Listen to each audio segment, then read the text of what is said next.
Hello. So welcome all. Another day and another question. And the question is pretty interesting of what is the right way to install a pertinent extension? So in this video, we'll talk about why we are even discussing this. What is the problem that the person who asked this question was facing? And it's interesting for me also to understand what is the right way.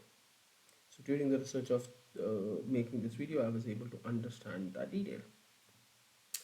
So before we get into it, a humble request again. I see that most of the people who are watching these videos are not subscribing to the channel. I would highly request you to please subscribe to the channel.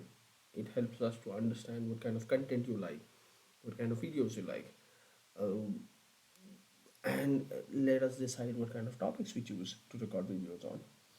So, a humble request to please subscribe to the channel. Let's get back to the business. So, for the demo, what I've done is I've created a very simple basic extension called the hello world with one table extension in it. And remember the app.json because this will play a very key role into the whole example. So remember this is a resource exposure policy which allows you to debug the extension, other parties to debug your extension, allow customers and other parties to download the source code of your extension from the extension management page, and it also allows or disallow you to include source in symbol file for pertinent extension. And this is this topic of discussion. As per us, we think these all three settings should be true for PTEs. If you think differently, add a comment and we'll discuss why we think that way. So the environment is ready, the extension is ready, and let's see what we are going to discuss. So let me open my environment and let's come to extension management page. In the extension management page, you see this option called published as. The property specifies whether the extension is published as pertinent extension, it's a development extension, or a global extension, and we'll come to it all three of them together in this video. Let's do learn more and try to understand what it is. So learn more about the current task. No, prepare demo, install, uninstall, customizing business center. I don't think there's much help over there, but we'll understand it. So there's a small difference on how all of these options of publish as behave when you try to publish an extension. So let's see what the options are: the global, the dev, and PTE. So let's first try to target about dev. And this is not only about SaaS. You can also look at the same property on your on-prem environment, which is here. This is my local on-prem environment. The property is same there. So when we go into our VS Code, this is never suggested, but if you click F5 from here or Control F5, it will publish your extension. Let's say to Cloud Sandbox, it should go ahead and publish it on this environment. And then once it is published, because I have two configuration set on my launch.json, one is pointing to my local server and one is pointing to my Cloud Sandbox. So it should get published here. We're not interested in looking at that. We'll republish it, but this time into our own server. So what we have done, from VS Code, we have published the extension in both of our environment, Sandbox and localhost. Let's go back and look at it. When you publish anything from Visual Studio Code directly, that comes as published as dev. In the same way, the rule remains same for on-prem. When you publish directly from VS Code using Control F5 or F5, which is debugging, it is published as dev, either on SaaS or on-prem. There's a slight difference between SaaS and on-prem because SaaS is on a always runs on the latest version of Business Center, which means every minor cumulative update, which is released every month, gets applied on every SaaS customer environment. all extensions of type dev will be automatically removed from the environment during a major or a minor cumulative update. So if there's a major release or if there is a minor release that gets applied to your sandbox or production environment, you can only have dev on sandbox. Those will automatically get removed. So if you see an extension today, which you're working on today, and you don't see it tomorrow on your sandbox, remember that that might be the reason of because a cumulative update was applied. So I hope we are clear about the dev type of extension. So let's remove it. So anytime you publish or debug, publish with debug option from your VS Code, that get installed as a dev extension. Let us install it. Remove the environments as we have done it here and unpublish. Okay, so our environments are back to basics. Now the second thing that we would try to do is we will try to publish the same extension, but this time using the wizard available for SaaS. So let's do a copy as path, and from here let's try to upload the extension and let's choose a path. Okay, let's accept the privacy policy and deploy this. In the same way, I can't do it on-prem, so what I'll have to rely on is PowerShell, because just to show you, you can do installs from on-prem environment using the extension management page as you can do on SaaS. So for that, we'll get back into our PowerShell ISE. That's what I like, and we will import the module for the Business Central version that you're using. Okay, and PS1. Once you have it, there are three steps that I've talked very early in the Business Central space. There is an article about it, which is first you need to publish your extension, publish nav app. You need to provide the service name, BC210 in my case, and the path where your extension is, which is this. And then this, because this is for demo, it is not code signed, so I'll have to do a skip verification. Then the next thing that we do is sync nav app,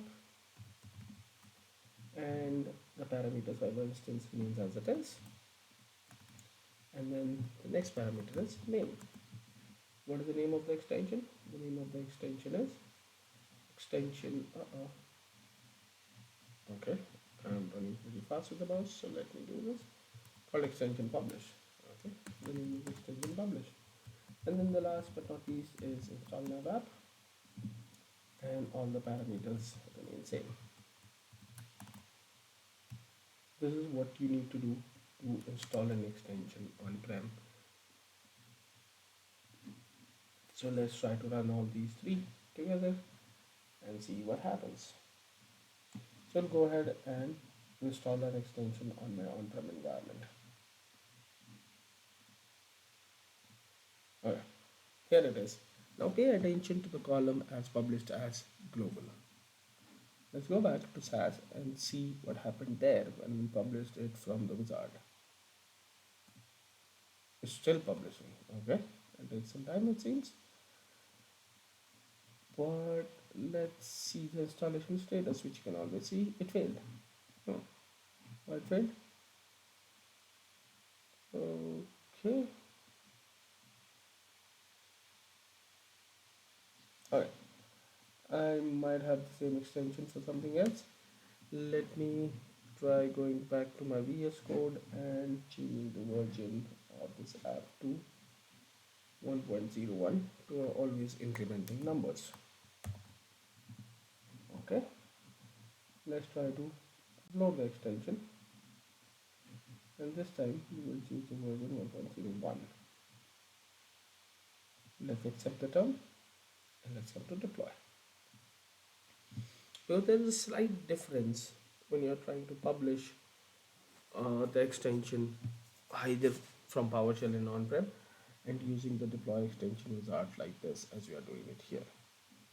So in a while, I think it should get installed and then we'll start from there. It's in progress. It's a pretty small extension. It should be here anytime. Okay, so let's wait for it. But remember that on-prem, it saves that it published as global, the extension publish. Okay, it should be up now, but let's wait for it. Still trying to verify that are you making any destructive changes in the version 2 of your extension or version 1 of your extension, which is initially set to version 0, which we haven't. So it should be able to do it pretty quickly. Still, it's trying to upload this. It takes a while on SaaS sometime because it does need to make sure that you're not overriding any other extension that exists. The field names are correct, you have permission sets assigned on your extension, and so on and so forth. Once all these checks are done, it'll just try to install or upgrade that extension. Okay, it's still in progress. And you can always see the progress here, that it is in progress, and there's a version. If there are any errors, you'll see here in this area later on. Okay, like you can see the error why this one failed here in summary, or you can click on detail, which will populate a separate tab, which will tell you what was the error that was summarized in this column. So you can always use this section to see if your extension is failing, why it is failing. Okay, so here it is. Now notice the difference. When I published it on my cloud environment, it came as published as PTE. But when I tried to deploy it on-prem, it came as published as global. Now what is the problem? Here's the problem. When I go on SaaS and a customer would like to download the source, which they should be able to, they can click on download source and it'll download the source code of this particular extension, which only happens when they start tagged as PTE. If you try to do it on global, the download source will be disabled. So if you have customers on-prem and they have published as global, they'll not be able to download the source. So the problem lies on-prem, not for SaaS. So let's uninstall this and let's try to do it in the right way. Okay, that's gone. Okay, and let's try to unpublish it, which I can't do from here, which is bad. So let me try to do a unpublish of it from my PowerShell. Okay, let's do a unpublish. Now the command remains same. Name. Okay, and this should remove it if I'm not wrong. At this point, there's no extension like that in my on-prem environment. Now, how I make my extension to publish as PDE, because I would like my customer to have an ability to download the source code of their extension. We'll have to slightly tweak our query or command when we are publishing it here, and we have to add certain parameters into it. So let's focus on publish nav app, because that's the only area that we need to focus on. We have the server instance, we have the path, and then because it's not code sign, I have to do a skip verification. But let's look at what other properties are there. There's one called tenant. What is a tenant? In on-prem case, if you are not multi-tenant, the tenant by default is called default. So do specify your tenant property. The second property that you need to specify is the scope. What are the options for scope? It's global or tenant. So by default, the value is global, and that's why your on-prem extensions, when published, are turned to be global, and that limits customer to download the source code even if you have the resource exposure policy allowed to download the source code. So what do you have to do? You have to change it to tenant. So once you have the scope tenant and the tenant default is specified, and you run the same commands as it is, you go back to your business environment, you refresh your on-prem environment extension management page, You will see that extension publish as came as PTE, which will now also allow them to download the source code if needed. So to be a better developer, to be not a better developer, but to follow what I think is the industry standard is while building PTEs, make sure that your customers are allowed to download the source code because they are paying for it. So before we wrap this up, let's summarize what we learned. First, any extension that published from VS Code directly, either on-prem or SaaS sandboxes, will be tagged as of type dev. If they are deployed on sandbox, they will be removed during major or minor hotfixes or cumulative updates, whatever you want to call them.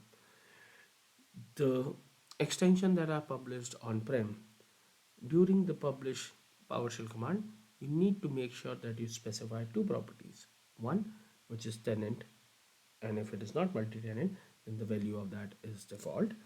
And the second very important parameter is scope, which you need to select as tenant so that it allows customers to download the source code.